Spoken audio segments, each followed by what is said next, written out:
शांति। तो आज का दिन सबको अच्छा जाए। धरती माता को नमन वंदन प्रणाम। और मेरे साथ आज आप सबने योग किया, आप सबका बहुत बहुत धन्यवाद आभार। और मुझे मौका मिला योगार मंच पर अपनी योग की सेवा देने के लिए, तो इसलिए मैं सबकी ऋणी हूँ जी। अगला सत्र शुरू करते हैं।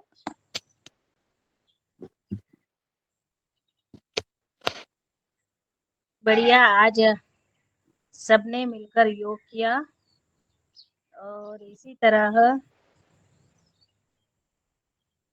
आगे चलते हैं चर्चा सत्र में। अब चर्चा सत्र में आज के हमारे मुख्य वक्ता आदरणीय श्री मुन्नीलाल भैया जी हैं। आज उनका विषय मानव जीवन का कर्तव्य क्या है। आज वो अपने विचार रखेंगे और बाकी फिर सदन में भी सबके विचार लेंगे, तो इसलिए मैं उनको सम्मान के साथ आमंत्रित करती हूँ। आदरणीय श्री धन्यवाद आदरणीय रंजना किनीकर जी, यवतमाल महाराष्ट्र से। इनके लिए सब लोग तालियां बजाएं। बहुत अच्छा इन्होंने योग कराया और तसल्ली के साथ कराया। हाव हाव नहीं कराया, ये भी करा दो वो भी करा दो, 2-5 बार 4 बार इससे कोई लाभ मिलने वाला नहीं है।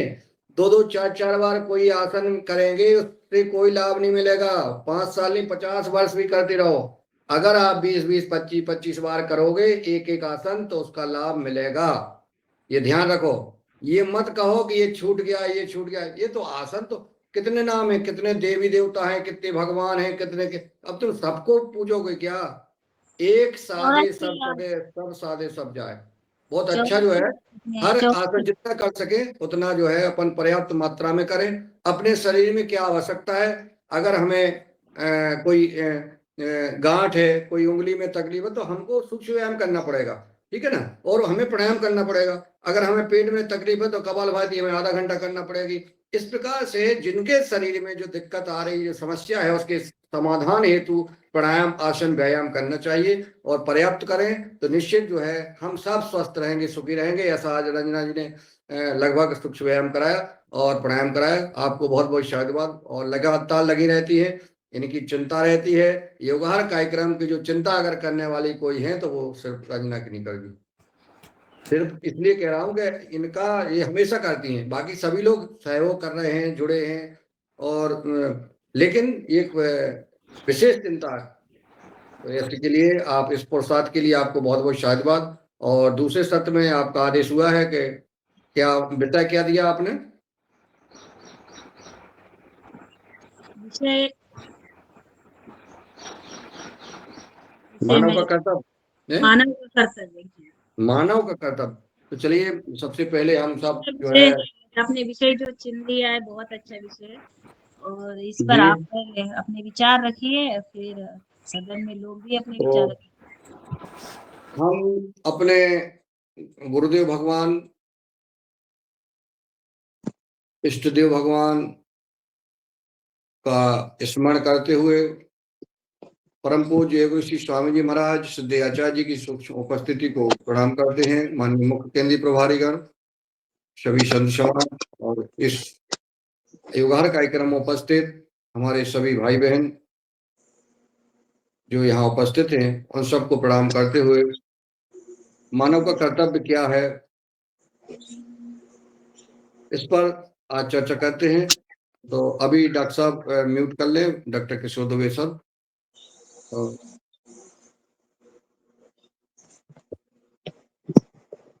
मैं कर देता हूँ, आवाज नहीं पहुंच रही।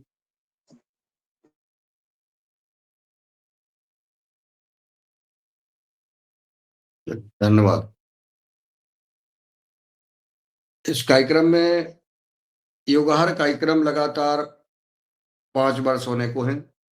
हमारे सभी वरिष्ठ जन आदरणीय पवन कुमार जी सहित सभी भाई बहन इसमें जुड़े हैं, डॉक्टर, उन सबको प्रणाम करते हैं। देखिए, मानव का कर्तव्य इसलिए आज विशेषकर मन हुआ कि जब भी इस देश को देख रहे हैं, इस समाज में हम देख रहे हैं और निरंतर अपराध पर अपराध बढ़ते जा रहे हैं। अत्याचार, अनाचार, दुराचार, व्यभिचार सब कुछ बढ़ रहा है। उसका कारण क्या है? भ्रष्टाचार। इस पर हम आप लोगों से कमेंट चाहेंगे। इसका कारण हम लगातार हर व्यवस्था को सरकार के ऊपर थोपते हैं कि सरकार ये करे, सरकार वो करे, सरकार हमें अनाज दे, सरकार हमें नमक दे, सरकार हमें पेंशन दे, सरकार हमें ये निधि दे। यानी सारी चीजें सरकार के लिए हम लड़ रहे हैं। हमारा नाम गरीबी रेखा में हो, हमें राशन मिले, हमें पैसा मिले, हमें पेंशन मिले, बस ये सब कुछ हमें मिले, हमें कुछ ना करना पड़े। जब इसके पहले कुछ भी कभी किसी को नहीं मिलता था। कुछ वर्ष पहले कभी भी किसी को कुछ नहीं मिलता था बिना करे किए।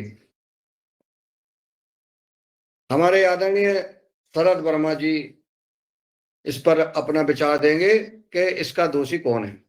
आज ये संवाद होगा, कोई वक्ता नहीं, कोई चीफ गेस्ट नहीं, कोई मुख्य नहीं, सब कुछ अपने, क्योंकि आज हमें संभलना है। हम कैसे संभल सकते हैं? हमारा कर्तव्य क्या है? अगर शरद भैया ने अगर आवाज उठाई, दूध उन्होंने देखा कि लोग जो है पन्नी का दूध लेकर के वो पी रहे हैं, इन्होंने आवाज उठाई, लोगों को लगा। और ऐसा नहीं, जो पी रहे थे उनने कहा नहीं कि हम पी रहे, लेकिन उनने चेंज कर लिया सीधा। जो कृषि जो पशुपालन विभाग देख रहे हैं, अधिकारी थे, प्रबंधक थे, कोई थे, उनने कहा तुम पशुपालन विभाग देख रहे हो, गाय तुम्हारे है नहीं। उनने कहा भैया ले आओ जल्दी गाय बांधो। तो उन्होंने कहा, इनसे नहीं, किसी से नहीं कहा, और सीधी गाय बांध ली। तो ये किरका कर्तव्य हुआ। अगर ये आवाज नहीं उठाते तो क्या वो गाय बन जाती? क्या ये परिवर्तन? और उन्होंने कितने लोगों को प्रेरणा दी होगी फिर, या अपनी कहानी भी सुनाई होगी कि भैया मैंने ऐसा ऐसा सुना और मैंने बांध ली। अब तो उनका सुन करके ये सब धीरे धीरे परिवर्तन जो चेन होती है, अच्छे विचार अगर आप लाएंगे समाज में तो उसका प्रभाव पड़ता है। हम कह रहे हैं पड़ता है, मेरा ऐसा विश्वास है। मैं शरद जी को सुनूंगा, फिर आगे चर्चा करूंगा। आदरणीय शरद वर्मा जी। जी बहुत बहुत कोटि कोटि प्रणाम। और आज की योगशाला बहुत अच्छी रही, और आज मुन्नीलाल सर जी ने बहुत ही एक सब्जेक्ट जो है बहुत कठिन रखा है।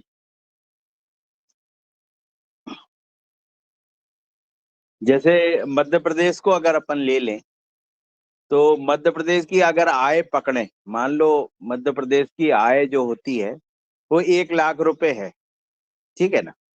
तो 1 लाख रुपए आय महीने की जाती कहाँ है? अगर आप देखेंगे तो 1 लाख रुपए जो आय आती है उसका 75% सरकारी तनख्वाह में और नेताओं की तनख्वाह में और उनको मेंटेनेंस में जाता है। सिर्फ 25% बचता है। 25% में सारे किसान हैं, सारे मजदूर हैं, जो बांट रहे हैं वो राशि भी है उस 25%। एने आप देखिए मध्य प्रदेश की एक आय जो है 1 लाख रुपए है, 75,000 रुपए तनख्वाह में, नेताओं में और सरकारी खर्च में चला जा रहा है, सरकारी मिशनरी को चलाने में। अभी कुछ मिशनरी ऐसी जरूर है जो माननीय मोदी जी ने प्राइवेट किया तो वो प्रॉफिट में आ गई, नहीं तो 300% नुकसान में चल रही थी वो। यानी उनको चलाने में सरकार को 300% नुकसान हो रहा था। आज अगर आप देख लें तो कितनी चीजें अभी नुकसान में चल रही है। सबसे ज्यादा चल रही है दूध वाला डिपार्टमेंट, सबसे ज्यादा नुकसान में, जहां पे 2-2 लाख के डॉक्टर, 2-2 लाख के रखे गए हैं, और उनकी जो डेयरियां हैं वहां पे लगभग 300% नुकसान में चल रही हैं। वो जो दाना बना रही है दाना फैक्ट्री कम से कम 500% नुकसान में चल रही, आप देखिए। लेकिन जो प्राइवेटीकरण किया गवर्नमेंट ने, जैसे हमारे यहाँ अभी जो हमारी ऑनर्स फैक्ट्री थी वो लगभग 200-250 गुना घाटे में चल रही थी। जैसे ही उसका प्राइवेटाइजेशन हुआ, वो कम से कम वहां नए बच्चों को 1 लाख बच्चों को रोजगार मिला, और वो लगभग 40% प्रॉफिट में आ गई। यानी आप देखिए कितना नुकसान और कितना फायदा। जो प्योरली सरकारी चल रहा है वो कितना नुकसान हो रहा है। मेरे ख्याल तो जो रिसर्च की चीजें अगर आप छोड़ दें, जो रिसर्च की हैं वो तो आप छोड़ दें, क्योंकि उनमें नुकसान होना अनिवार्य है और वो चीजें खोजी जाती हैं। लेकिन जो ऐसे बहुत सारे ऐसे डिपार्टमेंट हैं जिनमें बहुत नुकसान हो रहा है भाई, जैसे दूध डेयरी देख लो। तो जो मेरा कहना है, अभी हम लोगों ने उठाया था माननीय मंत्री जी को कि भाई जो पैसा आप भूसा का 40 रुपए गाय देते हैं, वो आप जो चारा उगा रहे हैं उनको दो ना, आप भूसा वाले को दो पेमेंट। आप वो पेमेंट ऐसे अधिकारी को दे रहे हैं कि भैया तू भूसा खरीदना, वहां पे पहुंचाना, ना उसके पास ट्रॉली है, ना ट्रैक्टर है, ना भूसा उत्पादित करता, ना जानता है, लेकिन उसके पास चेक पावर है उसके पास। आप समझिए। तो ये बहुत सारी व्यवस्थाएं आगे समय में आके बदलेंगी और धीरे धीरे उसका परिवर्तन आएगा। और बहुत सारी ऐसी चीजें हैं जो वाकई मंच पे मुनीलाल सर जी ने सही कहा कि जो चीजें अपन उठा लेते हैं भाई, जो डिपार्टमेंट है, अब आप ही पॉलीथिन, आप ही मध्य प्रदेश शासन हो और आप ही पॉलीथिन का दूध पिला रहे हो, कैसे होगा वो? फिर कैसे उसकी वो होगी साहब? ये बहुत बड़ी, हमारे यहाँ भी आग समिति में समिति के सदस्य बनाए गए। एक सदस्य महोदय पिपरिया के, उनके खेत में आग लग गई। अब वो आग, हमने कहा भैया आप ही सदस्य हो और आप ही आग लगा रहे हो, तो काहे के सदस्य हो यार आप? कौन ने बना दिया आपको सदस्य? तो ये भी बड़ी एक वो है, मतलब उन्हीं के हाथ, जो जो चीज जिस चीज से दूर रखना चाहिए, करना चाहिए, वो तो कहीं ना कहीं ऐसा लगता है कि संस्कारों में कमी आ रही है। और संस्कारों की पूर्ति करने के लिए जो गुरुकुलम है उनको मजबूत होना पड़ेगा। जो शिक्षा है उसमें संस्कृति सब्जेक्ट लाना पड़ेगा। संस्कृति कहीं छूट रही। आज आज बहुत सारे लोग होंगे जो अपने माँ बाप के पैर नहीं छूते।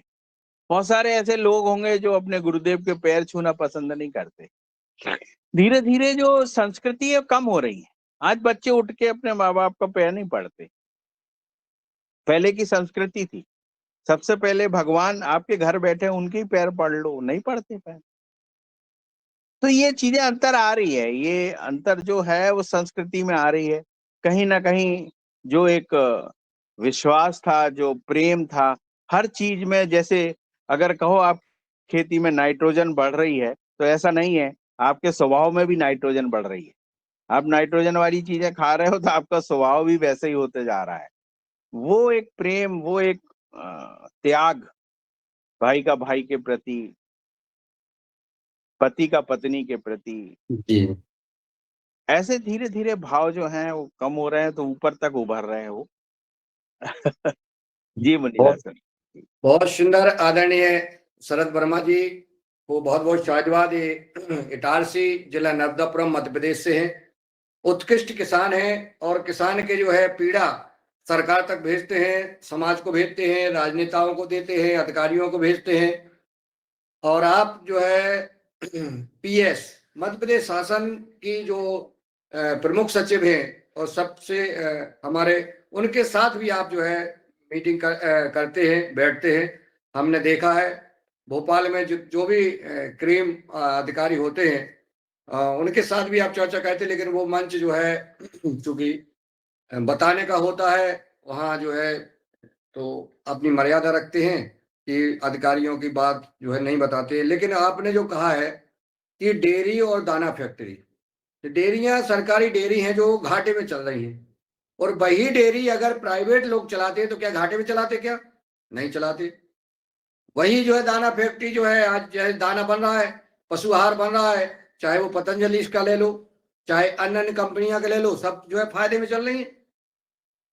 और सरकारी दाना फैक्ट्री जो है घाटे में चल रही है। इस पर ध्यान देने की आवश्यकता है। और हम तो कहते हैं नर्मदापुर में हमने देखा बाबाई माखन नगर से इधर आते में एक दाना फैक्ट्री है, जहां तो उसको देखो, एक इटारसी में है दाना फैक्ट्री जो है पशुओं का आहार बनाती है। इनको कहीं ना कहीं मैं नर्मदापुरम जिले के किसानों का, पशुपालकों का, वहां के राजनेताओं का, क्योंकि ये लाइव फेसबुक चल रहा है शरद भैया, इसके साथ साथ मैं लाइव भी चला रहा हूं। ये इन लोगों की कमी है कि आपके यहाँ अगर गलत कार्य हो रहा है, आपके यहाँ अगर जो है कोई अधिकारी भ्रष्टाचार कर रहा है, हमने देखा है इटारसी में जो क्या नाम बोलते हैं उसको, क्या नाम है वो, उसका डेयरी, उसका पशुपालन विभाग का वो खुला है। आप म्यूट है, आज म्यूट है आप। कुटकुट विकास निगम का कुक्कुट, हाँ, अंतरराष्ट्रीय राष्ट्रीय क्या है? हाँ, राष्ट्रीय है वो, मतलब हाँ, केंद्रीय। पशु प्रजनन क्षेत्र क्या है जो भी हो। हाँ जी, कीरतपुर में जो वो कुक्कुट पशु विभाग का जो इकाई चल रही है, वहां पर एक किसान को 80 भैंसे, उसकी वो हो जाती है नीलामी, डाक टूट जाती है एक किसान को, और उस भैंसों का अगर उसको दी जाती है 60,000 में, और रसीद काटी जा रही 30 हजार की। ये क्या है? ये सीधा सीधा जो है भ्रष्टाचार जो है वहां कर रहे हैं, और घाटे में दिखा करके सारी गाय भैंस बैल ये सब जो है इस पर ध्यान देने की आवश्यकता है। और मैं तो चाहूंगा कि वहां के जनप्रतिनिधि, वहां के जागरूक किसान इस पर ध्यान दें। अभी हम मानव का कर्तव्य क्या है? यही कर्तव्य है आपका। अभी कई जगह ऐसे वो आई हैं, घटनाएं हुई हैं कि जहां जब हम जा रहे हैं, एक तो विकास की बात करते हैं, विकास में लगातार गांव ग्राम पंचायत से लेकर के आपके पूरे देश स्तर तक भ्रष्टाचार हो रहा है। और क्यों हो रहा है? उसका कारण क्या है? आपको पता है कि आपके ग्राम की जो है ये सीसी में क्या डलना चाहिए, कितना है, आपके गांव की नाली आपके लेकिन लोग नहीं मानते। वो जो कर रहा है सो करने दो, हमें क्या लेना देना। अगर बगल में जो है कोई विधर्मी किसी पड़ोसी को के साथ झगड़ा कर रहा है, किसी बहन बेटी के साथ जो है बदतमीजी कर रहा है, तो आप कहते हैं हमें क्या लेना देना इससे। अरे भाई काय को पचड़े पड़ो। घर वाले भी कहते हैं चलो भगे आओ। अगर ऐसा ही बना रहेगा तो आपका भी नंबर आने वाला है। क्या समझ रहे हैं आप? आपका कर्तव्य क्या है? आपका कर्तव्य अन्याचार, अत्याचार, दुराचार, व्यभिचार, भ्रष्टाचार का विरोध करना चाहिए। अभी हम एक छोटी सी एक स्टाम्प लेने गए 50 रुपए का, वो कहे 70 रुपए दो। मैंने कहा 70 रुपए किस बात के भैया? 50 रुपए का स्टाम्प है, उसमें आपको उसका कमीशन आपको मिलता होगा, जो भी मिलता है, बोले उससे कुछ नहीं होता है। हमने कहा चलो भाई 2 4 5 रुपए भी अगर आप कहते चलो ठीक है, लेकिन तुम 20 रुपए, 50 रुपए, 100 रुपए पे 40 रुपए, तो फिर तो कितना आप जो है वो कर रहे हो। बोले वो ऐसे ही होता है। हमने ऐसे कैसे होता है? हमने उसका कंप्लेंट किया और उसको जो है थाने में लेके गए। अब हम कहें कि हमारा क्या कर्तव्य, छोड़ो हटाओ, नहीं ले दूसरे से चले जाए, लेकिन नहीं, तुम जो है एक 20-50 रुपए का स्टाम्प हमसे 70 रुपए ले सकते हो, तो गांव के गरीब किसानों से क्या करते होगे, कितना लूटते होगे। और आपका कर्तव्य, आप जागरूक है, आप में क्षमता है, अगर आपके संबंध है तो आप जो है कंप्लेंट करिए और कर सकते हैं। तुरंत हमने उसको पुलिस बुलाई, उसको थाने में बैठाला। वो थाने में बहुत गिगराता रहा, सब लोग बोले इसको माफ कर दो, पैरों में डला रहा। उसको अपना उद्देश्य ये नहीं था कि उसको नुकसान पहुंचाए, लेकिन उसका परिवर्तन भी कि तुम जो है लाना, उसने कहा, कान पकड़े, गलती मनाई कि हाँ साहब हम जो है गलती नहीं करेंगे। तो इस प्रकार से जो है ये काम जो है अपन को सबको करना चाहिए, अगर आपने सामर्थ्य है तो। मैं कहता हूँ टोका टाकी तो करो। शरद भैया ने टोका किसी को, उसने 2 गाय पाल ली, तो किसको लाभ मिला? इसका कहीं ना कहीं आपको उसका पुण्य मिलेगा। टोका टोकी, रोका रोकी। अभी आदरणीय पवन कुमार जी जब पहले जो है जल मिशन और स्वच्छता अभियान चलाए, उसमें टोका टोकी का काम चलता था। हमें बताया, हमने भी उसमें स्वच्छता अभियान में काम किया है। जो भी माताएं बहनें बाहर खुले में शौच जाते थे, हमारे गांव के ग्रामवासी भाई बहनों उनको टोका टोकी का काम शुरू हुआ। टोकते टोकते जो है, अभी कल जो है पूज्य स्वामी प्रेमानंद जी महाराज जी सुना रहे थे गुरुदेव कि आप जो है ये किसी भी बात को 100-200 बार कह के देखो, आपके जीवन में वो परिवर्तन आ जाएगा, वही अंतर आ जाएगा, वही ध्यान आ जाएगा। कहते तो रहो, आप कोई भी बात करते रहो। तो अगर आप जो है किसी अधिकारी को, किसी कर्मचारी को, किसी राजनेता को टोकते रहेंगे तो निश्चित है उसमें बदलाव आ जाएगा। ये आपकी जिम्मेवारी है, ये हमारी जिम्मेवारी। समाज में पूरे शहरों में विधर्मी लोग घूम रहे हैं, उनको 8-8 लाख रुपया धर्म परिवर्तन कराने का, सीधी सादी बच्चियों को बिलब दे करके, कोई हिंदू बन करके, कोई कुछ बन करके, और उनको लाने का। भाई अगर एक लड़की जो है 1 साल में अगर वो कहीं ना कहीं एक लड़की को गुमराह कर सकता है, अगर अपने जाल में फंसा लेता है, तो 8 लाख रुपए बहुत है 1 साल के लिए। कितने रुपए महीना बैठता है? अगर 8 लाख रुपए मिल रहे हैं तो ये मान के चलो आपकी जो है उसको लगभग 60-70 हजार रुपए तो पड़ते ही होंगे, 80 हजार रुपए महीना। तो ये 12 महीने की साल होती है, 8 लाख रुपए मिल रहे हैं, यानी 12 लाख में 1 लाख रुपए महीना, तो ये 75 हजार रुपए महीना हो गया। बताओ, कुछ नहीं करना उसको, सिर्फ जो है कहीं कॉलेज के सामने, कहीं अस्पताल के सामने, कहीं बाजार में, कहीं घूमने है, बस कुछ नहीं करना है। ये इतना, ये कहां से आता है राशि? आज हम जो है जो पैसा कमा रहे हैं, इतने पैसे धन दौलत हमने कमा लिए हैं, हिंदुओं ने कमा लिए हैं कि पूरा गृहस्थी बनाते जा रहे हो। वो गृहस्थी किसके काम आएगी? वो तुम्हारे औलाद, तुम्हारी आने वाली पीढ़ी को उसका उपयोग नहीं कर पाना है। अगर यही हाल रहा तो उसका उपयोग वही करेंगे जिनकी जनसंख्या भी बढ़ रही है, खूब बढ़ा रहे हैं वो जनसंख्या, कोई दिक्कत नहीं, खूब चल रही है। अभी हम एक गैस सिलेंडर की दुकान पे गए, मैंने गैस लेने जाना था, तो एक जो है महिला जाती है और 4-5 किताबें लेके जाती है, उसके काउंटर पर रख देती है। उनका बताओ किन किन किताबें हैं, उसे बोले उसी में नाम देख लो। अब एक परिवार में 4-4, 5-5 सिलेंडर ला के भरना, और जैसे ही पता पड़ा कि गैस नहीं है या गैस की अफवाह की, तो वो सारे लोग पहुंच गए, अफरा तफरी हो गई, जबकि उसको 1 सिलेंडर की आवश्यकता है मात्र, और वो 5-5 सिलेंडर भरा रहे। मैंने उसको रोका, गैस वाले को, मैंने कहा भाई ये एक महिला जो है आई है, वो 5 उसने किताबें रख दी है, तुम 5 एक दो ना, उसको पूछो किसका है, कहाँ का कनेक्शन है, क्या है, इस पर जो है आप जो है जांच करो। ऐसा थोड़ी होता है कि एक व्यक्ति ने कितने जो है कनेक्शन बना लिए एक घर से, उसका जो है समग्र आईडी देखो। ये जो है जरूरी है। कई विभागों में कितना भ्रष्टाचार तुम्हारे सामने हो रहा है, आपके सामने। कृषि विभाग में मध्य प्रदेश शासन ने, अभी डॉक्टर मोहन यादव जी ने 2026 को कृषि वर्ष मनाने का वो बनाया है और आदेश किया है, और इसमें एक एक विधायक को 5-5 लाख रुपए के 5 मेला, किसान मेला कराने का, एक एक विधानसभा में 5-5 मेला, यानी 25-25 लाख रुपए एक एक विधायक को दिए। अब आपको पता हो या ना हो, किसान मेला होगा तो किसान मेला में क्या क्या रहेगा, उसके निर्देश हैं।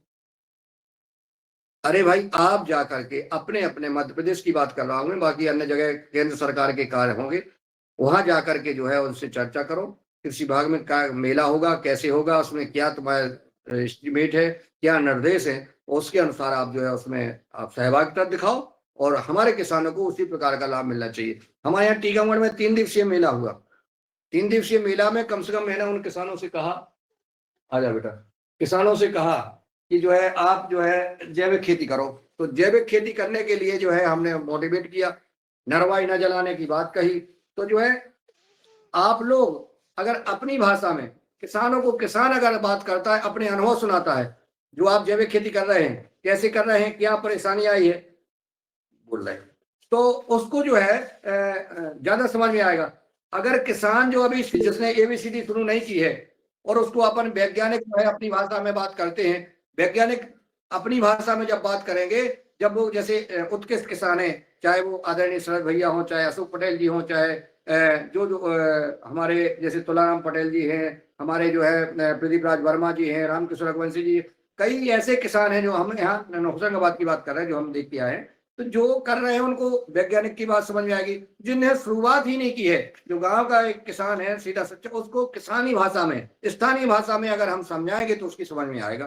तो आप लोग सहभागिता करें, और सहभागिता करने के साथ साथ जो है उसमें हमारे किसानों को लाभ मिल सके। तो जी आदरणीय अशोक पटेल जी का हैंडरेस है, मैं उनको आमंत्रित करता हूँ कि वो भी अपनी बात रखें, और इसमें क्या और हो सकता है, बिना किसी उसके, कोई पक्षपात के बिना, सिर्फ आपको तो एक जागरूक किसान बन करके, और इसमें हम क्या कर सकते हैं, इसमें परिवर्तन हमारा कर्तव्य क्या है, अपने अपने एक मोहल्ले में, गांव में, समाज में, शहर में, जहां जो जिसमें सामर्थ्य हो उसका परिवर्तन लाने की हमें बात करना है। जी अशोक जी। जी ओम, सदन को नमन, सदन को प्रणाम। मैं तो अभी लेट जुड़ा, मैंने तो फिर नरवाई की बात सुनी, बस इतनी। तो कल मैं, इसलिए मेरे को ये आया, मैंने इसमें विचार व्यक्त करें कि इसमें क्या है। जैसे हमारे इधर तो क्या है कि मूंग लगाता है किसान, होशंगाबाद जिले में सबसे ज्यादा नरवाई की समस्या है इसमें, कि नरवाई प्रबंधन कैसा किया जाए। तो मूंग लगाने में क्या है, जैसे हम सब किसान लोग जो उसको करके और बो देते हैं, और बोने के बाद में फिर पानी चलता है तो नरवाई गल जाती है। हमने कल, मैं इधर विदिशा तरफ गया था, मैं विदिशा रायसेन और इधर गया था, कल एक शादी थी, रांची गया था, तो वहां देखा किसानों के खेत और पड़े, और वहां मैंने ये देखी, मैंने कि यहाँ वो मूंग वूंग कुछ नहीं बोते हैं, तो वो नलवाई प्रबंधन कैसे करे बेचारे। और एक ये भी समस्या है कि वो अगर नरवाई अगर ऐसी करके और अगर वो कर दे तो उनकी अगली फसल नहीं बुआ सकती। एक बड़ी समस्या, मतलब हमारे मन में ऐसा विचार आया कि अपन किसानों की समस्या का निदान होना चाहिए। जैसे हमने तो निदान ढूंढ लिया, क्योंकि 2 महीने पानी देते हैं और वो नलवाई गल जाती है, लेकिन जो किसान नलवाई में अगर नहीं लगाएगा, दूसरा अगर वो सोयाबीन और कोई फसल बोता है तो वो नहीं बुआती, क्योंकि वो फिर कीचड़ में और मिट्टी में वो नलवाई ऐसी हो जाती कि उसके खेत में एक दिक्कत है। तो उस पे भी थोड़ा, मतलब उसमें लागत ज्यादा आएगी, क्योंकि एक एक दो दो फसल लेते हैं वो किसान। तो ये भी सब समस्या है किसानों की। तो सब समस्याओं को ध्यान में रखते हुए और उसको किस प्रकार निराकरण किया जाए, मतलब शासन को भी उस तरफ भी, किसानों की पीड़ा पे भी ध्यान देना चाहिए। जी ओम, धन्यवाद। जी बहुत बहुत धन्यवाद आदरणीय अशोक पटेल जी। और आपने जब दिखाया नरवाई नहीं जलाई है, और आपने जो अभी खेती करके दिखाया, फेसबुक लाइव चलाया, बड़ी प्रसन्नता हुई। आपके पुरुषार्थ को नमन करते हैं, आपकी भावनाओं को नमन करते हैं कि आप स्वयं हमारे अपने जीवन हमारे इधर में। तो लगभग लगभग प्राय प्राय नहीं जलाते, मतलब जो बहुत मेरा बढ़िया। क्षेत्र, लगभग काफी लोग जो किसान नहीं जलाते हैं। वो तो मैंने ये दूसरे लोग, क्यों अब हम क्या है कि वो नलवाई गल जाती है 2 महीने जो पानी चलता है ना, स्प्रिंकलर का, इनका उनका जो पूरी नलवाई खेत में रहती है सब गल जाती है, और अगली फसल फिर आराम से उसमें बोनी हो जाती। जी जी। लेकिन एक दिक्कत ये है कि जिस खेत में गर्मी में कुछ नहीं और फिर वो एकदम से बोगा तो वो दिक्कत आएगी, ये था थोड़ा सा। जी ओम। भैया नरवाई हमने पिछली बार से जो है, अभी इस बार तो मैंने हार्वेस्टर से बिल्कुल फसल नहीं कटाई है, लेकिन पिछली साल जो है हमने हार्वेस्टर से कराई थी। तो जहां जहां हमारा भूसा वूसा डला था, वो नरवाई के वो डले थे, वहां नींदा नहीं जमा था। बरसात की फसल में नींदा नहीं हुआ था उस जगह। ये हमने प्रैक्टिकल किया, हम किसान हैं और यथार्थ बात कर रहे हैं हम। हाँ देखो, जहां जहां नींदा वहां नहीं जमा, क्योंकि हमने मूंगफली बोई थी तो वहां की मूंगफली अच्छी थी और वहां नींदा नहीं था। और जहां भूसा और वो नरवाई नहीं थी, हमने हाथ से कटवाई थी वो उससे, वहां जो है उस खेत में उस जगह जो है नींदा था। तो एक तो ये अनुभव। दूसरा, नरवाई जलाने की बात अभी हमने कही कि ये धरती माता है। अगर हम भाव की पूर्ण बात करें तो धरती माता है, और धरती माता की सीना पे अगर हम आग लगाते हैं, जिनके ऊपर वृक्ष हैं, नहीं बेटा, जीव है, तो जीव, वृक्ष, हमारे पशु, जीव, इन सब को जो है उस आग के प्रभाव से जलना पड़ता है। कितना बड़ा पाप आप कर रहे हैं, आप खेत में आग लगा रहे हो। इस भाव को भी हमें किसानों को बताना चाहिए। हमने जो है कानून की बात तो बताई है, डर की बात तो बताई है। जहां कानून की बात होती है वहां कोई ना कोई साधन किसान निकाल लेता है कि किसी ने आग लगा दिया, कुछ कर दिया, लेकिन उसको भावना के साथ, आज हमारे आपके सिर्फ संबंध भाव के से हम जाते हैं, आप भोजन कराते हैं, रहने को जगह देते हैं, सारा खर्च करते हैं, सब कुछ करते हैं, उसमें कोई परवाह नहीं करते। हजारों लाखों रुपए आप जो है हमारे लिए खर्च कर देते हैं। उसका कारण है कि हमारे आपके संबंध हैं, आपके भाव हमारे प्रति हैं। इसी प्रकार के भाव हमारी धरती माता के प्रति किसान को होना चाहिए। तो किसान जो है कभी जो है नरवाई नहीं जलाएगा, आग नहीं लाएगा। तो ऐसे इस पर भी हम आपका सबका जो है सुझाव चाहते हैं। जो नरवाई की बात कही है, मैं सदन से चाहूंगा कि हैंडिस करें, या फिर हाँ, आदरणीय रमेश चंद्र मेहरा जी, आपका स्वागत है। जी ओम, सदन को नमन। अभी हम रायसेन जो 3 दिवसीय मेला लगा था, उस मेले में गए थे। तो वहाँ पर रास्ते में हमने देखा कि जब हम जा रहे थे तो आगी लगा दी गई, और आगी लगाने से जो एक व्यक्ति ने बहुत सारे पेड़ लगाए थे, अपना बगीचा बनाया था, तो उनके सारे बाउंड्री के पेड़ जल गए। जो हमारे साथ सज्जन थे उन्होंने उस पर बहुत अफसोस जताया कि अब कैसे समझाएं, लोग मान नहीं रहे हैं और ये आग लगा रहे हैं। तो ये जो आग से केवल खेत साफ हो रहा है ये तो बहुत बढ़िया है, पर जो झाड़ पेड़ है वो तो बहुत ही नुकसान उनका हो रहा है। और निश्चित रूप से ना केवल उनका कोई लगा लगा आग लगती है कहीं दूसरी जगह, और नुकसान होता है कहीं तीसरी जगह। और उसमें जिनने अपना बगीचा लगाया उनका कोई दोष नहीं, उनने कोई आग ही नहीं लगाई, पर नुकसान उस व्यक्ति का हो गया। और जो प्राकृतिक रूप से वृक्ष उग रहे थे वो भी नष्ट हो गए। तो ऐसा हो रहा है। इसके लिए निश्चित रूप से जो आदरणीय हमारे अशोक पटेल जी ने कहा वो भी एक विचारणीय प्रश्न है। तो इसमें शासन को जो है वो जो जो नरवाई जो बारीक होती है, यहाँ से यंत्रों पर थोड़ा अनुदान बढ़ा करके दे दें, और उस क्षेत्र में भी दे दें। जैसे नर्मदापुरम में तो मूंग बो रहे हैं, या ये बात अलग है, पर जैसे जहाँ हम रायसेन गए तो वहाँ कोई मूंग नहीं बो रहे हैं, विदिशा तरफ ऐसे कोई बहुत ज्यादा मूंग नहीं बो रहे हैं, पर उस तरफ भी आग का प्रभाव तो देखने को मिलता है, जबकि वहाँ मूंग नहीं बो रहे। अपन यहाँ कहते हैं कि भाई जल्दी जल्दी के कारण कर दिया, तो ऐसी स्थिति है। और जब हम नागपुर गए थे तो नागपुर में जब हमने देखा कि जो कपास के डंठल है बहुत बड़े बड़े, वो भी निकाल निकाल के पटक रहे हैं, और वो भी वहां पर भी वही बात हो रही है। मतलब ये कोई एक जगह की बात नहीं है, वहाँ कपास के बड़े बड़े खेतों में वो लगा है, और वो भी वही वहाँ आगे लग रही है। तो ये सब चीजें जो है वो सुविधा की दृष्टि से या कैसे, अब वो कपास के इतने बड़े बड़े डंठल होते हैं, हमने देखा कि बहुत ऊंचे ऊंचे ढेर लगे थे, और ये हो रहा था जी। वो जी, बहुत सुंदर आपने जो है अपना, क्योंकि आप निश्चित किसानों को ले जा करके ट्रेनिंग कराते हैं, इधर घूमते घुमाते भी हैं, ये भ्रमण कराते हैं, बहुत अच्छा कार्य करते हैं। तो आपका जो है, जो आपने अनुभव बताया और जो नुकसान बताया कि नरवाई जलाने से क्या नुकसान हुआ है, हमारे बीच में आदरणीय दिनेश सेमवाल जी, आदरणीय पवन कुमार जी उपस्थित है। मैं दिनेश जी को चाहूंगा कि वो अभी शायद केदारनाथ जी की यात्रा चल रही है, तो आदरणीय डॉक्टर किशोर दुबे जी के हैंडे से मैं उनको आमंत्रित करता हूँ।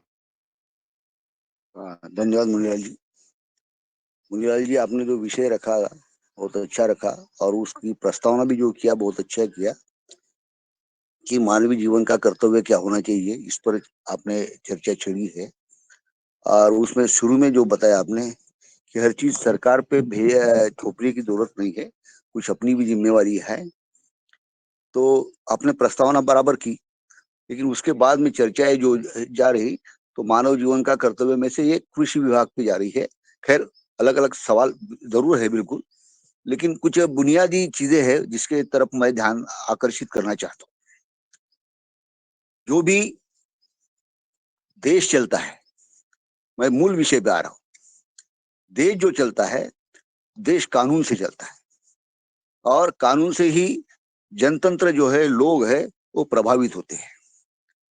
तो ये प्रभावित करने वाली संस्था आखिर सरकार होती है। सरकार पर निर्भर नहीं होना चाहिए, इस समय 100% सहमत हूं। लेकिन सरकार यदि कोई निर्णय ले और उससे जनता प्रभावित हो, तो उसके संदर्भ में आपने शरद जी ने, अशोक जी ने जो उदाहरण दिए है, वो बहुत सही उदाहरण है। रवि जी ने भी दिया कि अपने को उजागर रहना चाहिए।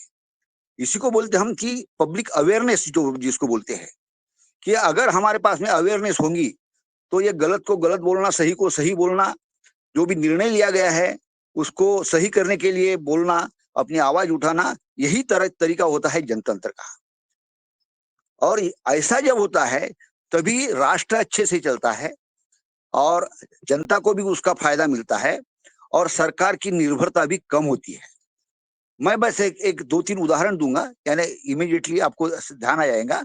सरकार के कानून से पूरा राष्ट्र चलता है, ऐसी बात नहीं है। जैसा कि हम डाउरी सिस्टम का देखें, कानून तो बन गया 1965 से दहेज प्रथा, लेकिन उसका दहेज प्रथा का कानून 65, 71, 76, 82 सब उसमें कानून बन गए। कुछ प्रमाण में वो कम भी हुआ, लेकिन वो खत्म नहीं हुआ। तो सरकारी कानून बनना एक उसका इंपॉर्टेंस है, लेकिन उसी के साथ साथ सामाजिक जनजागरण करना यह दूसरा दायित्व होता है। और तीसरा कि जिसको हम पर्सनल कमिटमेंट बोलेंगे, व्यक्तिगत हमारी धारणाएं जो होनी चाहिए, वो व्यक्तिगत धारणाओं में बदलाव आना, यही 3 बिंदु होते हैं समाज में परिवर्तन लाने के और जनता को खुशहाली करने के। एक होती है सरकार, दूसरी होती है समाज व्यवस्था, और तीसरा होते है व्यक्तिगत उसके प्रति जिसको हम बांधिल की बोलते या कमिटमेंट बोलते हैं। तो ये 3 चीजों से ही पूरा राष्ट्र चलता है, और ये राष्ट्र के प्रति हमारा 2 दायित्व होता है, ये हमारा दायित्व होना चाहिए। अब निश्चित रूप से इस और एक बिंदु समझना चाहिए कि कोई भी व्यवस्था देश की जो चलती है, तो नई व्यवस्थाएं जब लाते हैं, तो नई व्यवस्था लाते समय नई चीज लानी है तो पहले सरकार को बनाना पड़ता है। जैसा कि अब समझो कि इथेनॉल का प्लांट है फॉर एग्जांपल, तो कैसा चलेगा, क्या चलेगा, नई टेक्नोलॉजी है। उदाहरण के तौर पर मैं 5 साल के पहले की बात बोल रहा हूँ। तो नई तकनीक है तो पहले सरकार ही आएंगी, सरकार के माध्यम से ही वो इथेनॉल प्लांट या कोई भी नई इंडस्ट्री बनेगी। लेकिन जब लोगों को उसका महत्व समझता है, तो निश्चित रूप से प्राइवेट इंडस्ट्रीज को भी बढ़ावा देना चाहिए, और सरकार ने अपना कदम उसमें से पीछे खींचना चाहिए। आपके वक्तव्य में और शरद जी के वक्तव्य में, बाकी के वक्तव्य में जरूर बात आई हो कि एक कर्मचारी को, दूध वाले को 2-2 लाख रुपए की तनख्वाह देने की जरूरत ही नहीं है। अब जब वो पैलेट्स बनाने की या पशु खाद्य बनाने की व्यवस्था प्राइवेटाइजेशन में गई है, तो प्राइवेटाइजेशन में गई तो सरकार को अपना कदम बिल्कुल खींचना चाहिए और पीछे आना चाहिए, यही चाहिए। और यह क्यों नहीं होता? यह इसलिए नहीं होता क्योंकि सरकार कर्मचारियों को बहुत लालन पालन करती है, उनका प्यार करती है। उनको लगता है, इस मंच पे कई बार कहा गया है, शरद जी ने कहा, राउत सर ने कहा, सबने कहा, और यानी इन बाकी सब वक्ताओं ने भी कहा कि इतने बड़े बड़े कृषि विद्यापीठ होते हैं, वहां पे बहुत बड़े बड़े वैज्ञानिक होते हैं, लेकिन उनको एक आधा एकड़ 1 एकड़ की खेती करने का भी कोई अनुभव नहीं होता, बस तनख्वाह से चले। ऐसा नहीं होता। तो प्रैक्टिकली अनुभव देने के लिए जो व्यवस्थाएं होती है, उन व्यवस्थाओं को सरकारी व्यवस्थाओं ने माइनस में आना चाहिए, एक एक कदम पीछे जाना चाहिए और प्राइवेटाइजेशन को बढ़ावा देना चाहिए। और जहां प्राइवेटाइजेशन बहुत अच्छा बढ़ गया, वहां से सरकार ने पीछे आना चाहिए, बिल्कुल खत्म कर देना चाहिए। हमने टेलीफोन इंडस्ट्री में देखा है, टेलीग्राम इंडस्ट्री में देखा है, मोबाइल इंडस्ट्री में देखा है, कई इंडस्ट्रीज है, इसमें प्राइवेटाइजेशन बढ़ गया तो सरकार ने अपना कदम पीछे खींच लेना चाहिए। यह होता है अर्थव्यवस्था का मायना। और अर्थव्यवस्थाएं जब देश की ऐसी चलती है, तभी लोगों की उन्नति होती है। लेकिन गलत कदम जहां पे होते हैं, तो वहां पे सरकार का शांततापूर्वक अहिंसात्मक तरीके से विरोध भी करना चाहिए। अब 2 रुपए किलो में गेहूं और 1 किलो 1 रुपए में अगर चावल बेचा जाएगा, सरकार कोई भी हो, किसी भी पक्ष की हो, तो इसका खेती पे कितना नुकसान हो रहा है, हम सब उसको देख रहे हैं। अगर ये नीतियां है, तो इस नीतियों को तो विरोध करना ही पड़ेगा ना। फिर ऐसा नहीं सोचेंगे हम कि ये बीजेपी की सरकार की, कांग्रेस की सरकार की नीति गलत है या नहीं गलत है। तो जो गलत नीतियां है, उनका विरोध करना, यानी हम राष्ट्र के विरोध में बोल रहे हैं, ऐसी बात नहीं है। हमने एक उदाहरण देखना चाहिए कि जैसा कि 10-15 साल के पहले ये जो समाचार पत्र वाले हैं, समाचार पत्र की देश की एक यूनियन है, उसमें मुझे अच्छा पता है 15-20 साल के पहले कांग्रेस की सरकार थी, और विजय दड़ा करके एक लोकमत करके बहुत बड़ा, यानी देश में करीबन 10वें नंबर के पे बहुत बड़ा समाचार पत्र चलाते, वो कांग्रेस के एमपी थे, कांग्रेस की सरकार थी। लेकिन समाचार पत्रों ने एक यूनियन बनाई थी, और उसमें जो प्रिंट के लिए बाहर से कागज आता था, उसका विरोध करने के लिए उन्होंने अपना अखबार बंद रखा था, ट्रेड यूनियन में वो शामिल हुए थे।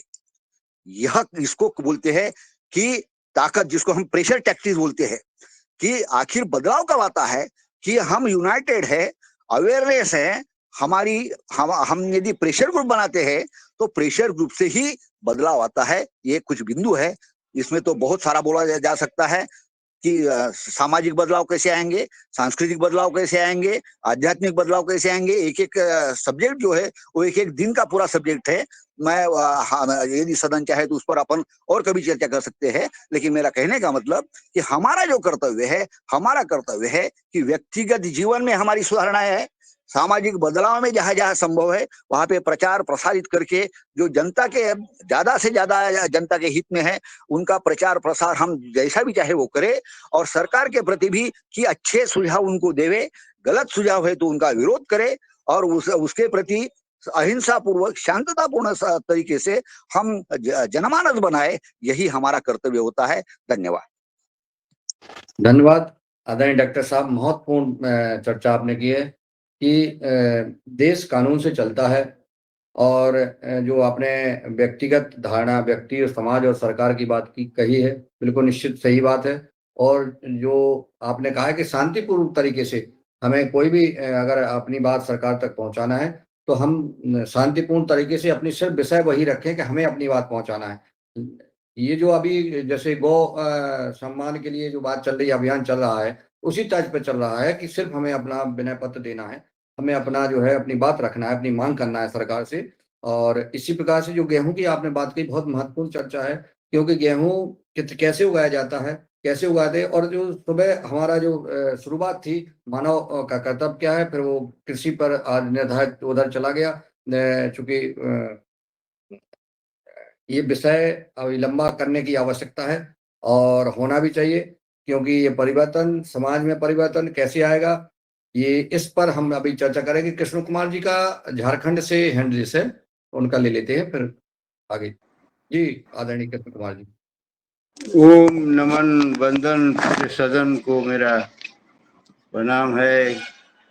ये मानव जीवन का कर्तव्य और ये खुला सत्र है, तो मेरा ये बहुत बड़ा सदन है, ये बहुत राज्यों का मिलन है। तो हमारे सामने समस्या है, मैं समस्याग्रस्त हूँ, और जो वर्तमान में समस्या है जो गैस का, आप बोले मुनीलाल जी, गैस के बारे में भी कुछ लोग गलत करते हैं, तो यहाँ तो विशेषज्ञ लोग हैं, गैस के बारे में भी कोई जानकार रखते हैं। मैं क्या करूं क्या नहीं करूं और मेरा कर्तव्य क्या होना चाहिए, ज़रा जानकारी लेना चाहते हैं। ये है गैस, मैं 2019 को, ऐसे तो पहले ही बहुत पहले से मेरा गैस का कनेक्शन का मतलब 2000 से ही है, लेकिन 2019 में ये नया एगो ऑनलाइन वाला आ गया, मैंने बुक करने का, तो केवाईसी मांगने लगे लोग, तो बोलने लगे कि तो अब तो कहने का मतलब मेरा दो गो, वो लंबा चौड़ा नहीं करेंगे, आप लंबा इसलिए नहीं करेंगे कि समझ गए, बात है कि ये जो 2 गो सिलेंडर मेरा बुक हो गया, हमको पता नहीं था। वाइफ मेरे नाम पर, वाइफ के नाम पर खाता था, तो ट्रांसफर करके मेरे नाम पर हो गया, और मेरे नाम पर हम 19 से ले रहे थे, रेगुलर ले रहे थे। लेकिन हमको अभी जब किल्लत हुआ गैस का, तो पता चला कि मेरा वाइफ के नाम पर भी गैस का बुकिंग मैंने जारी है, और उन लोग उठाते रहा है आज तक 2019 से, और हमको पता चला इस 2026 में। ये जो BPSL एगो ऐप देखे ना, तो देख रहे हैं इसमें डिलीवर देख रहे हैं मेरे वाइफ के नाम पर, जबकि हम एक ही के नाम पर हम ले ही रहे हैं। तो हम तो बहुत परेशान हैं। मेरा कर्तव्य भी क्या होना चाहिए, अब उन लोग से हम मिल नहीं पा रहे हैं, उन लोग व्यस्त है अभी बारे में।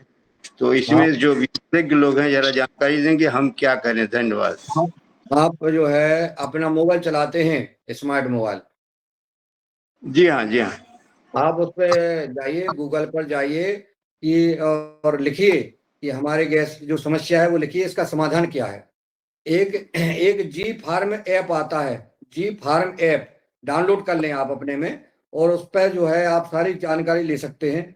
और आज के ज़माने में इस मोबाइल का सही उपयोग करना चाहिए। गूगल महाराज से पूछ के आप, वो बताएंगे आपको इस नंबर पर जाना है, इस पर कंप्लेंट करना है, इस पर मेल करना है, और मेल उस पर मेल कर दीजिए, आपकी समस्या का समाधान निश्चित होगा। और हमारे यहाँ तो 181 चलती है, 181 पे डायल करो, समाधान होगा। आपके यहाँ झारखंड में होता हो या नहीं चलती है, कोई लाइफलाइन चलती होगी जो है आपकी समस्याओं का, जनता की समस्याओं का समाधान होता होगा। और इस पर भी अगर ना हो तो फिर आप व्हाट्सएप पे मेरी कॉल भेजिएगा, वो नंबर वगैरह, और मैं उस पर केंद्र में अपन जो है कंप्लेंट करेंगे उसकी, ठीक है ना, क्योंकि राज का मामला है, राज में देखेंगे। चलिए इसको अपन देखते हैं। अभी हम मुझे व्हाट्सएप पे कर देना अपना नंबर नाम हम जो भी समस्या है वो लिख देना।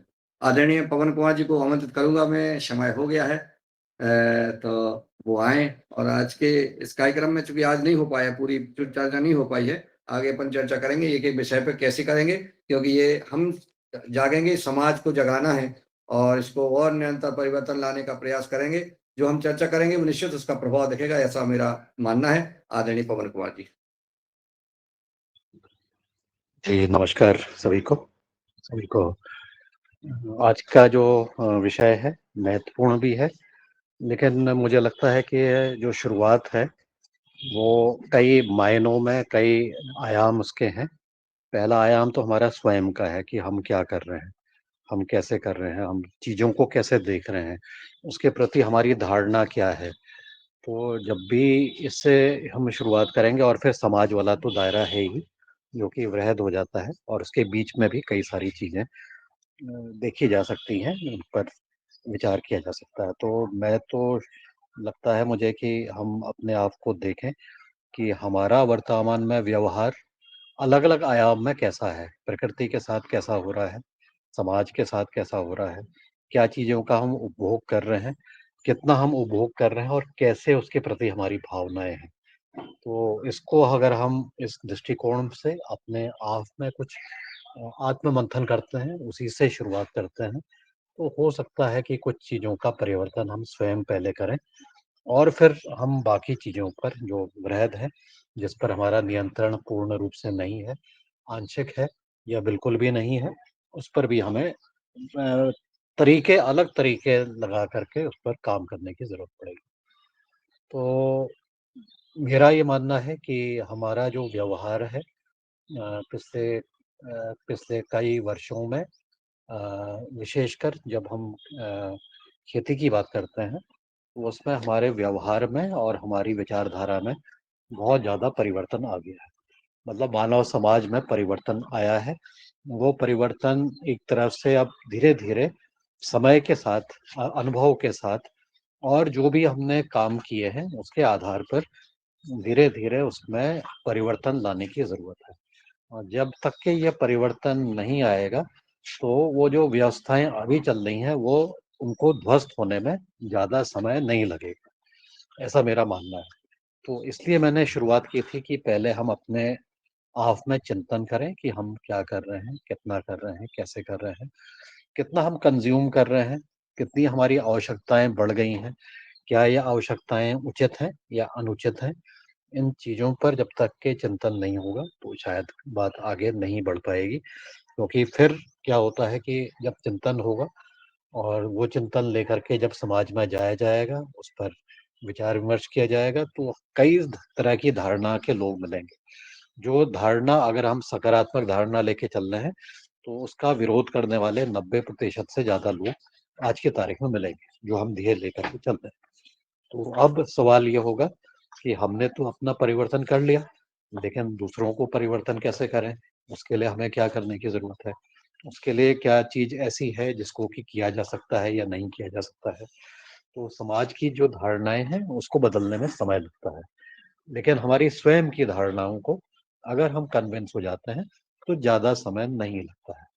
तो शुरुआत हम इससे करें, और हम हमारा जो व्यवहार है, विशेषकर प्रकृति के प्रति हमारा जो व्यवहार है, उस पर जो कमी आई है, क्योंकि पहले हमने शुरुआत की थी, तो एकदम से कमी नहीं आई, धीरे-धीरे उसमें समय लगा। लेकिन अब जो है एक क्रिटिकल पॉइंट पर आ गए।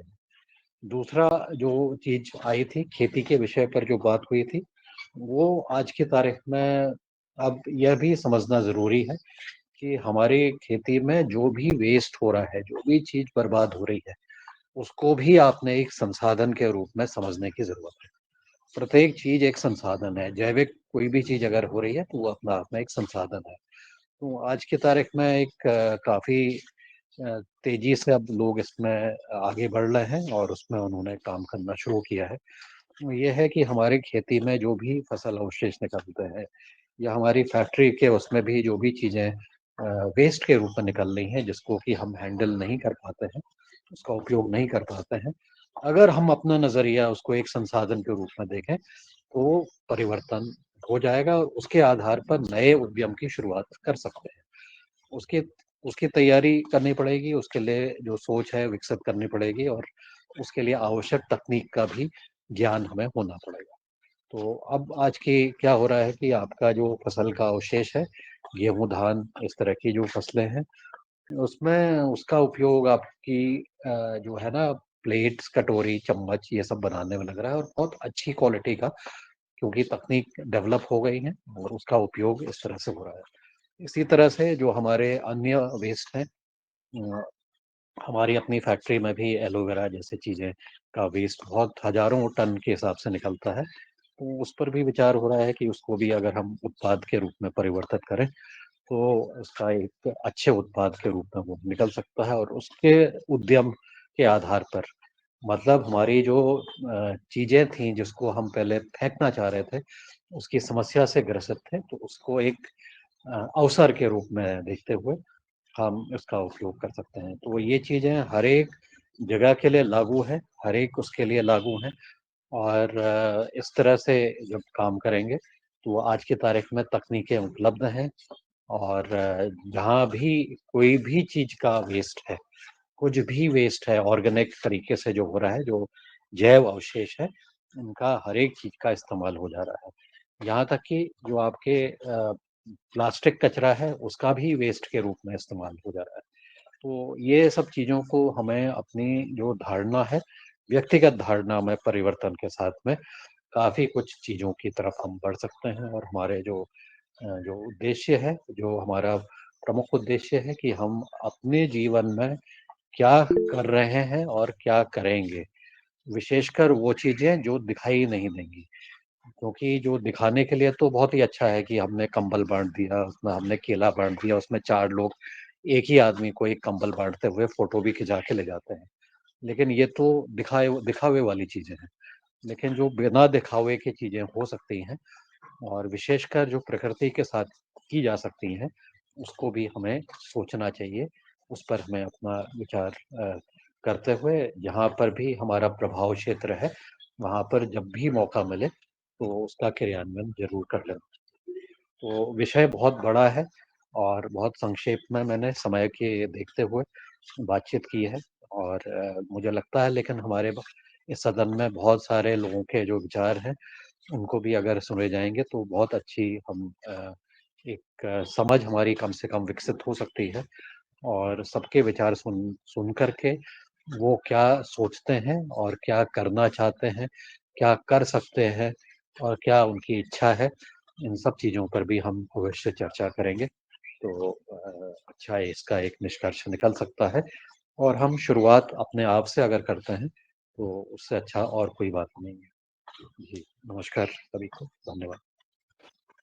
धन्यवाद आदरणीय सर जी, आपने महत्वपूर्ण विषय और विषय आपने खोल दिए हैं जो हम लोगों को और आशान्वित हुए हैं कि अन्य हम जो है और जो बेस्ट है उनका भी हम सदुपयोग करके और कई जो है रोजगार से जुड़ सकते हैं, आय भी ले सकते हैं और जो समस्या है वो भी उसका भी समाधान हो जाएगा। व्यवहार विचार में परिवर्तन, ये व्यवहार और विचार में परिवर्तन की आपने बात कही है। निश्चित आगे चल के हमें चाहूँगा, रंजना जी से निवेदन करूँगा कि हम इस पर लगातार चर्चा करें।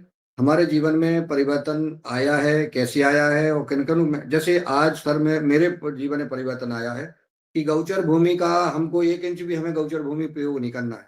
मेरे खेत के पास कुछ गोचर भूमि पुश्तैनी से हमारे पिताजी, दादाजी कहीं उससे रही होगी, मुझे नहीं पता, लेकिन जब हमें मालूम पड़ा कि अपने कुछ उसमें सरकारी ज़मीन है, तो मैंने सीमांकन का जो है स्वयं ने लिखित में वो दिया है कि मेरा जो जमीन है, मेरी जमीन को सीमांकन करिए और जो गौचर की जो भूमि है मेरे उसमें कब्जे में, उसको मैं उस पर गाय से विचरण करूंगा। गाय के लिए ही अगर वहाँ जो भी उपयोग हुआ वो जमीन गाय के लिए उपयोग होगी। एक मन में विचार आया है। ऐसे विचार एक उदाहरण है, ये तो कई और विचार हैं।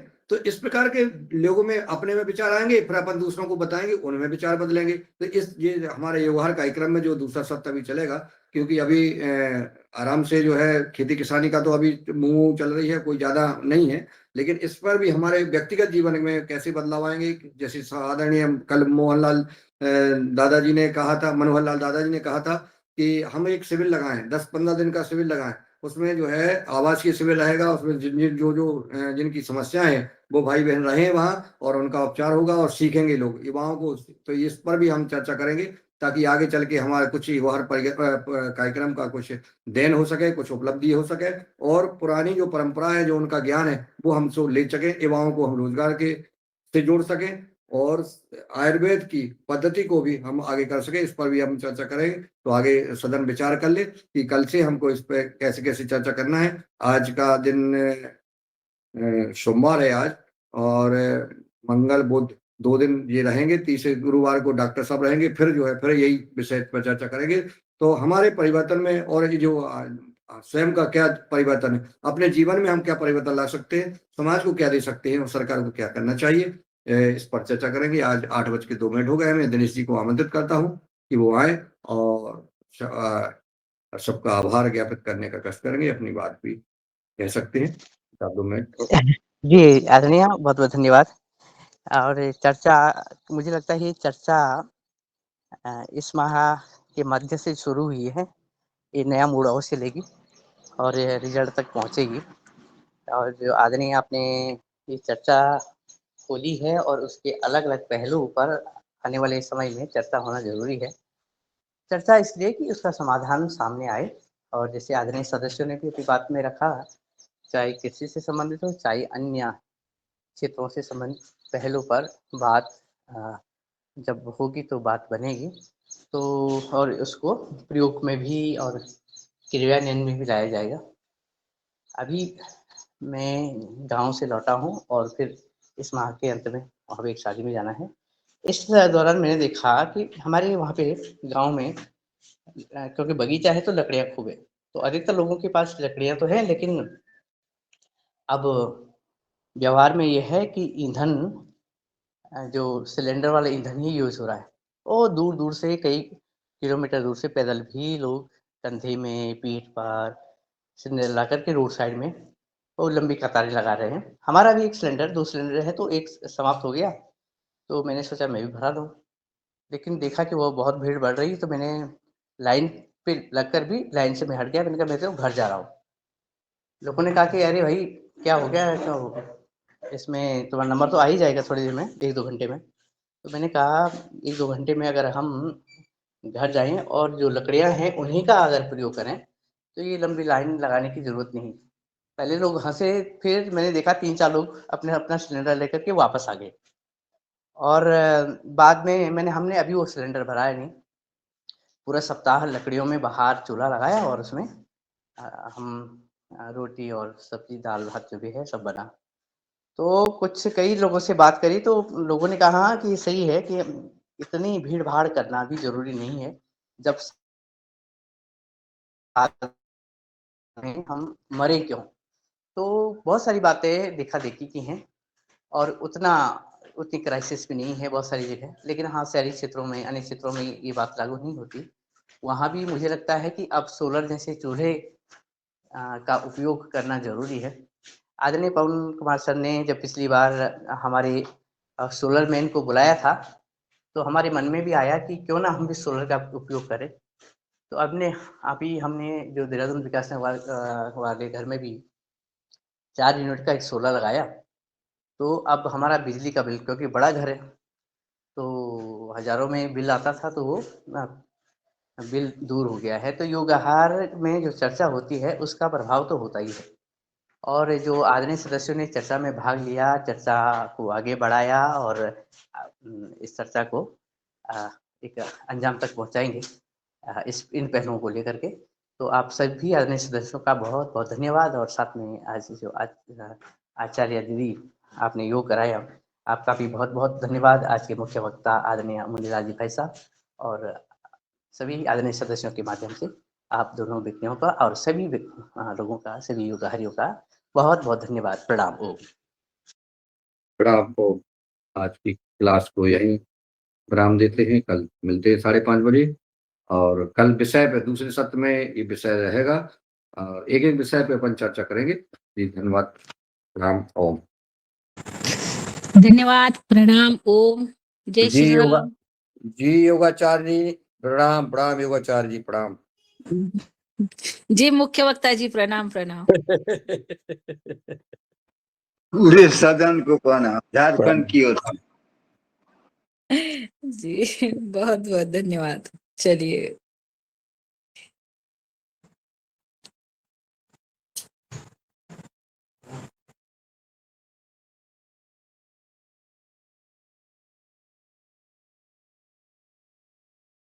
ते दूध आहे ना फुटलं। जरा कच्चा पिला दो, कच्चा उबालो नहीं। कच्चा क्या है? कच्चा ये चाय है कच्ची। दूध का हमसे ज्यादा अनुभव किसी को नहीं होगा पीने का। डायरेक्ट काला चाय पी रहे हैं। काली चाय पी रहे हैं। काली चाय नहीं। काली चाय क्यों पी रहे हो? दूध नहीं है। अरे यार अभी आज ये तो सदन में सुन रहे हैं। देखो कुसुम बहन जी सुन रही हैं, राजश्री सुन रही हैं, रमेश चंद्र मेहरा जी सुन रहे हैं। सही लात पाए और रिकॉर्डिंग भी हो रही है। रिकॉर्डिंग को अलग कर दो। रिकॉर्डिंग को अलग कर दो। रिकॉर्डिंग बंद कर दो। रिकॉर्डिंग आप बंद कर दो। ये पिछले